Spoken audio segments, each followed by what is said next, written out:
Halo teman-teman semua, selamat datang kembali di channel ini. Dan di video kali ini kita akan membahas tentang topik yang sering dipertanyakan oleh pengguna Apple baru, yaitu apakah kita worth it untuk berlangganan iCloud. Sebelum kita masuk lebih dalam, mari kita pahami dulu apa itu iCloud ya. iCloud adalah layanan penyimpanan dari Apple yang memungkinkan pengguna menyimpan data seperti foto, video, dokumen, atau backup dari perangkat Apple lainnya. Nah, di saat video ini dibuat, aku sudah berlangganan iCloud 200 GB selama 2 bulan lebih kalau nggak salah. Jadi 200 GB itu aku berlangganannya berdua bersama teman. Jadi 200 GB dibagi menjadi dua. Bukan masing-masing 100 GB, tapi ya dari kedua akun tersebut bisa menyimpan file dari dua akun sampai 200 GB. Misalnya akun A 150 GB, kemudian akun B 50 GB. Intinya dari kedua akun tersebut jika digabung, total file mereka adalah 200 GB, seperti itu. Nah, selanjutnya fitur-fitur utama iCloud ya. Jadi terdapat beberapa fitur utama di iCloud, yaitu penyimpanan data tentunya, seperti foto, video, atau dokumen. Kemudian fiturnya itu ada sinkronisasi antar perangkat Apple. Jadi misalnya kalian mau ngambil foto dari handphone atau iPhone kalian tidak perlu mengirimkan ke Apple device kalian yang lain. Foto tersebut akan langsung berada di galeri perangkat Apple kalian yang lainnya tanpa harus mengirim via AirDrop seperti itu. Kemudian ada backup otomatis, jadi kayak chat WA atau file-file kalian tuh bisa di backup otomatis di iCloud. Misalnya iPhone kalian mau dijual atau hilang gitu, yang penting backupnya ada di iCloud, itu langsung bisa di-download kembali di perangkat baru kalian. Kemudian ada fitur Find My iPhone, iPad, atau Mac. Yang jelas perangkat Apple kalian semua bisa dilacak keberadaannya. Kemudian fitur selanjutnya yang sering aku gunakan yaitu fitur iCloud Keychain untuk menyimpan password dari akun-akun sosmed atau akun-akun yang perlu menggunakan passwordnya. Selain menyimpan password, fitur ini juga bisa membuatkan password yang super ribet untuk akun-akun sosmed kalian atau akun-akun lainnya yang memerlukan untuk dibuatkan password ya. Dan password tersebut akan disimpan di akun iCloud kalian. Cukup dengan kalian hanya menghafal password iCloud kalian, jadi kalian bisa login otomatis dari perangkat Apple kalian. Kemudian di fitur selanjutnya itu ada family sharing ya. Di fitur ini memudahkan kalian untuk berbagi layanan Apple seperti layanan Apple Music atau Apple TV hingga 5 anggota keluarga ya. Tentunya kalian juga bisa sharing paket penyimpanan iCloud dan album foto keluarga kalian bisa di-share juga. Misalnya kalian punya foto ibu kalian di HP kalian, otomatis kalau ibu kalian pakai Apple dan foto ibu kalian langsung muncul di HP-nya sendiri. Dan yang terakhir itu setiap anggota keluarga bisa membantu menemukan perangkat anggota keluarga lainnya yang hilang.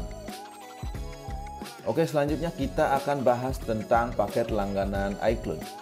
Jadi Apple menawarkan beberapa paket langganan iCloud, yaitu ada yang gratis. Yang gratis kita hanya mendapatkan cloud sebesar 5 GB. Kemudian 50 GB dengan harga 15.000 per bulan, 200 GB dengan harga 49.000 per bulan, dan 2 TB dengan harga 169.000 per bulan. Nah, jadi kalian bisa patungan untuk bayarnya untuk paket yang mahal-mahal kayak 2 TB atau 200 GB, yang penting maksimal 5 orang ya. Nah, nggak cuma iCloud, ada beberapa cloud storage lainnya yang tentunya nggak asing lagi di telinga kalian mungkin ya, yaitu ada Google One atau yang lebih dikenal sebagai Google Drive, kemudian Dropbox, dan Microsoft OneDrive. Kita akan bandingkan dengan iCloud dari segi fitur, penyimpanan, dan harga tentunya. Nah, dari tabel di atas kita bisa bandingkan nih, untuk penyimpanan gratis paling banyak diberikan oleh Google One tentunya. Kalau kita perhatikan, ada kelebihan dan kekurangan layanan dari masing-masing cloud. Yang pertama kita bahas kelebihannya dulu. iCloud memiliki kelebihan di antara lain adalah integrasi sempurna untuk perangkat Apple. Dan kemudian ada backup otomatis yang mudah. Kemudian sinkronisasi real time antar perangkat. Yang penting internet kalian kencang, sinkronisasinya bisa real time juga. kemudian fitur keamanan yang kuat, dan family sharing untuk berbagi storage. Dari semua kelebihan itu, tentu iCloud memiliki beberapa kekurangan, yaitu kapasitas gratis yang terbatas yang cuma dapat 5 GB dibandingkan dengan OneDrive. Kemudian kurang fleksibel untuk pengguna non-Apple, dan harga yang relatif lebih mahal untuk kapasitas besar. Kemudian untuk Google One, kelebihannya itu ada di kapasitas gratis yang lumayan besar 15 GB. Kemudian integrasi baik dengan layanan Google lainnya, sama kayak Apple. Kemudian harga yang lebih kompetitif dan dapat digunakan di berbagai platform. Dan kekurangannya itu ada di enkripsi yang terbatas dan kurang terintegrasi dengan perangkat non-Android.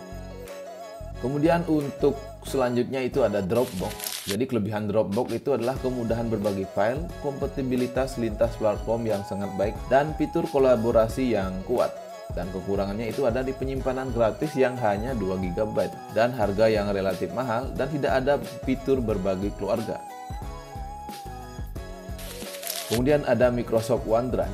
Dari kelebihan Microsoft OneDrive itu ada integrasi yang baik dengan aplikasi Microsoft Office dan harga yang kompetitif dan fitur berbagi keluarga yang tersedia juga.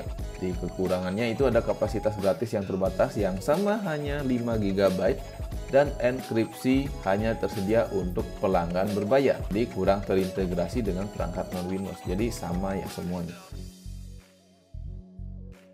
Jadi kesimpulannya, apakah worth it berlangganan iCloud? Jadi jawabannya itu tergantung pada kebutuhan dan ekosistem yang kalian gunakan. Kalau ekosistem kalian Android, ngapain langganan iCloud? Tetapi ada alasan kuat bagi kalian pengguna Apple untuk berlangganan iCloud karena memiliki integritas perangkat yang lebih mulus dan konsisten, memudahkan backup dan sinkronisasi manajemen data yang lebih cepat. Data lebih aman dengan enkripsinya yang baik dan adanya family sharing yang bisa menghemat biaya, dan tentunya bagi kalian yang sudah memiliki beberapa perangkat Apple bisa memanfaatkan ekosistem Apple dengan lebih maksimal. Intinya, kalau kalian punya iPhone aja mungkin nggak usah berlangganan iCloud dulu. Yang jelas, kalau kalian punya perangkat selain iPhone, seperti punya iPhone atau iPad, punya iPhone atau Mac, mungkin worth it saja untuk berlangganan iCloud ini ya.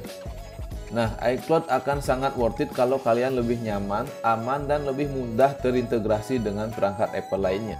Cuma kalau kalian menggunakan berbagai platform yang butuh penyimpanan yang lebih besar dan lebih murah, kalian bisa pertimbangkan buat coba Google One atau Google Drive. Sekian video kali ini, semoga membantu kalian dalam mengambil keputusan. Jangan lupa like, komen, dan subscribe untuk konten menarik lainnya. Sampai jumpa di video berikutnya. Terima kasih.